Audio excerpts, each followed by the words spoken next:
श्रियकान्ताय कल्याणनिधये निधयेतिनाम् श्रीवेङ्कटनिवासाय श्रीनिवासाय मङ्गलम् लक्ष्मी सविभ्रमालोकसुभ्रूविभ्रमचक्षुषे चक्षुषे सर्वलोकानां वेङ्कटेशाय मङ्गलम् श्रीवेङ्कटाद्रिशृङ्गाग्रमङ्गलाभरणाग्रये मङ्गलानां निवासाय श्रीनिवासाय मङ्गलम् सर्वावयव सौन्दर्य सम्पदा सर्वचेतसां सदा सम्मोहनायास्तु वेङ्कटेशाय मङ्गलम् नित्याय निरवध्याय सत्यानन्दचिदात्मने सर्वान्तरात्मने श्रीमद् वेङ्कटेशाय मङ्गलम् स्वतः सर्वविदे सर्वशक्तये सर्वशेषिने सुलभाय सुशीलाय वेङ्कटेशाय मङ्गलम् परस्मै ब्रह्मणे पूर्णकामाय परमात्मने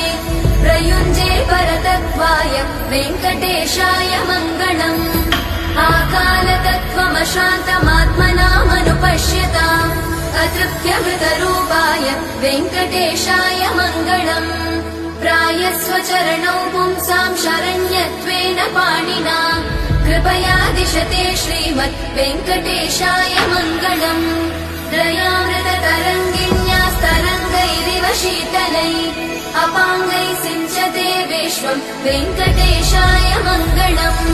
स्रग्भूषाम्बरहेतीनां सुषमावहमूर्तये सर्वाद्रिशमनायास्तु वेङ्कटेशाय मङ्गलम् श्रीवैकुण्ठविरक्ताय स्वामि पुष्करिणीतटे रमया रममाणाय वेङ्कटेशाय मङ्गलम् श्रीमत्सुन्दरजामातृमुनिमानसवासिने सर्वलोकनिवासाय श्रीनिवासाय मङ्गलम् मङ्गलाशासनपरैर्मदाचार्य पुरोगमै सर्वैश्च पूर्वैरचार्य सत्कृतायास्तु मङ्गलम्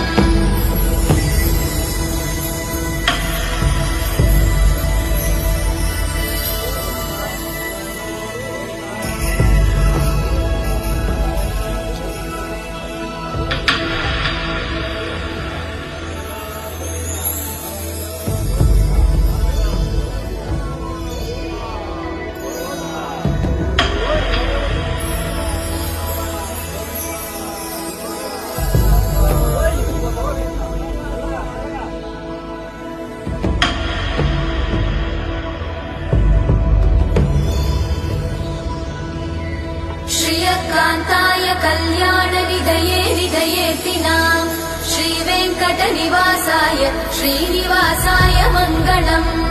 लक्ष्मी सविभ्रमालोकसुभ्रूविभ्रमचक्षुषे चक्षुषे सर्वलोकानां वेङ्कटेशाय मङ्गलम् श्रीवेङ्कटाद्रिशृङ्गाग्रमङ्गलाभरणाग्रये मङ्गलानां निवासाय श्रीनिवासाय मङ्गलम् सर्वावयव सौन्दर्य सम्पदा सर्वचेतसां सदा सम्मोहनायास्तु वेङ्कटेशाय मङ्गलम् नित्याय निरवध्याय सत्यानन्दचिदात्मने सर्वान्तरात्मने श्रीमद् वेङ्कटेशाय मङ्गलम् स्वतः सर्वविदे सर्वशक्तये सर्वशेषिने सुलभाय सुशीलाय वेङ्कटेशाय मङ्गलम् परस्मै ब्रह्मणे पूर्णकामाय परमात्मने प्रयुञ्जे परतत्त्वाय वेङ्कटेशाय मङ्गलम् आकालतत्त्वमशान्तमात्मनामनुपश्यताम् अतृप्त्यमृतरूपाय वेङ्कटेशाय मङ्गलम् प्रायस्वचरणौ पुंसां शरण्यत्वेन पाणिना